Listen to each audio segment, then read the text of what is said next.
Welcome to my blog once again. আজকে বাড়িতে আনিয়ে খেলাম বলবন্ত সিং ধাবার ডেলিশিয়াস ক্লাব কচুরি। দেখতে থাকুন।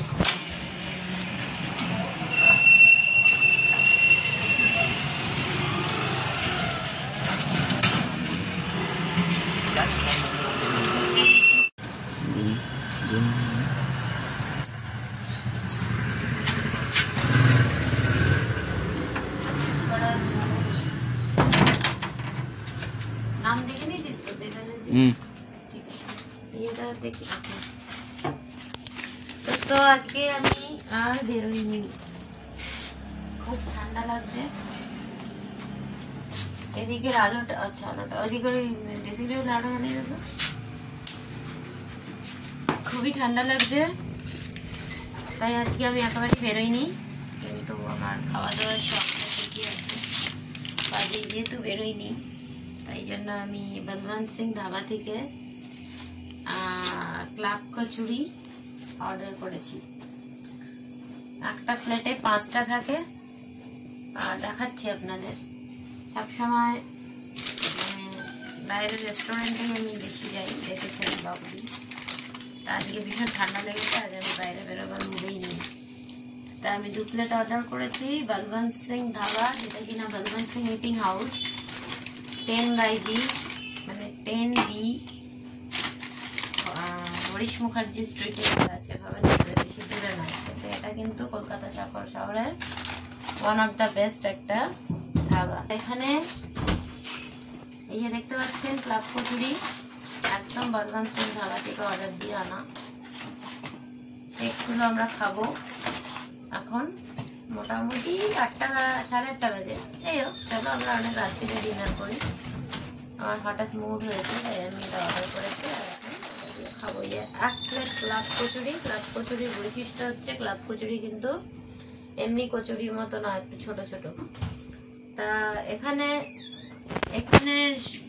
সবই পাওয়া যায় মোটামুটি, যে কোনো ধরনের মারোয়ারি খাবার, আলু কা পরাঠা, পাঞ্জাবি খাবারও পাওয়া যায়। আলু কা পরাঠা সবাই খায়। এবারে বিভিন্ন ধরনের ছোলে ভাতুরে, অল দিস, মানে এমনকি কেসার চা আর অল দিস এসবও পাওয়া যায়। এখানে গিয়ে একটু সার্ফিং করবেন, সার্ফিং করে দেখবেন। আমারও ইচ্ছে রইল যে বলবন্ত সিং ধাবায় যাওয়ার, আসলে সবসময় হয়ে ওঠে না। তা দেখতে চাইছি যে ওদের টেস্টটা কেমন মোটামুটি।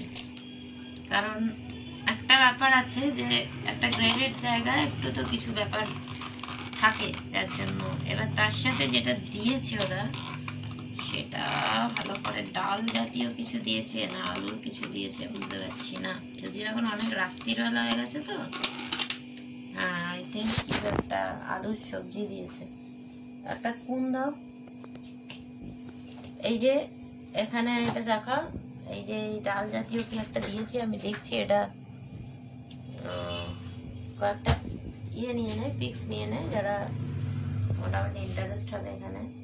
এই যে দেখতে পাচ্ছেন একদম আলুর থপথপে গ্রেভি এবং বেশ রিচ ডালটা মনে হচ্ছে খাওয়ার জন্য।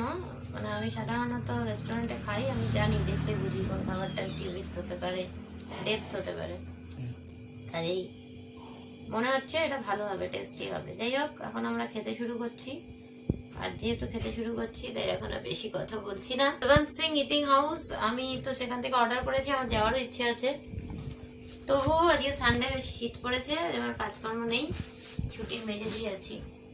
তোমরা যদি কেউ ওইদিকে যাও আমার আগে, বলবন্ত সিং ইটিং হাউসে বা বলবন্ত সিং ধাবা, সোকর নাম, ভবানীপুরে হরিশ মুখার্জি রোডে 10/B বলে দিচ্ছি। তোমরা অবভিয়াসলি তার ফিডব্যাক আমাকে কমেন্টে জানাবে। চলো আমি এখন একটু খাওয়া দাওয়া করি। খাওয়া দাওয়া করতে একটু ভালোবাসি, বেশি খেতে পারি না, একটু একটু ভালোবাসি, এগুলো তোমাদের সাথে শেয়ার করি। চলো ভিডিওটা এদিকে এখানেই অফ করছি। সবাই দেখতে থেকো, লাইক করতে থাকো, ফলো করতে থাকো, আমার সাথে কমেন্টে কথা বলো। আমার personal profile G Banerjee Papiya, আবারও বলছি FB personal profile G Banerjee Papiya, আমার অফিসিয়াল প্রোফাইল পাপিয়া ব্যানার্জি, আর আমার নতুন YouTube channel lifestyle PB shorts and blogs. তো ওখানে গিয়ে মোটামুটি এই যে এখানে আমার হাজব্যান্ড এগুলো ভালো করে তৈরি করে দিচ্ছে, যাতে আমরা বেশ গুছিয়ে গেছিয়ে রেস্টুরেন্টের মতো একটা স্বাদ পাই। আমরা এখানে এখন খাওয়া দাওয়া করবো। তা যাই হোক, যেটা বলছিলাম, এফবিতে আমার প্রোফাইলটাকে একটু ভালো করে দিও, লাইক করে দিও, আমার পেজটাকে একটু লাইক করে দিও, ভালো করে দিও, আর ইউটিউবে তো সাবস্ক্রাইব করেও দিও। সাবস্ক্রাইব করতে তো বিশেষ কোনো পয়সা টয়সা লাগে না। কেন হয়, আমি ব্লগিং করতে ভালোবাসি, এটা আমার একটা ক্রিয়েটিভ জায়গা, এটাতে আমি একটা এনকারেজড হই, এই আর কি। তোমাদের সাথে শেয়ারিং জোনটা ভালো হয়, ব্লগ করলে কথাবার্তার একটা ফিনেসি চলে আসে, আমার মনে হয় ইন্টারেস্টিং ব্যাপার ব্লগিংটা। তো সো আজকের ভিডিও এই অবধি। চলো, আমি এখন খাওয়া দাওয়া করবো, আমরা এখন একদম সময় নেই, এখন ভিডিও অফ করছি, তোমরা দেখতে থাকো। যাক, ব্লগ তোমাদের ভালো লাগলে অবশ্যই লাইক করবে, ফলো করবে, সাবস্ক্রাইব করবে, আর বলবান সিং ধাবায় যেতে একেবারেই ভুলবে না।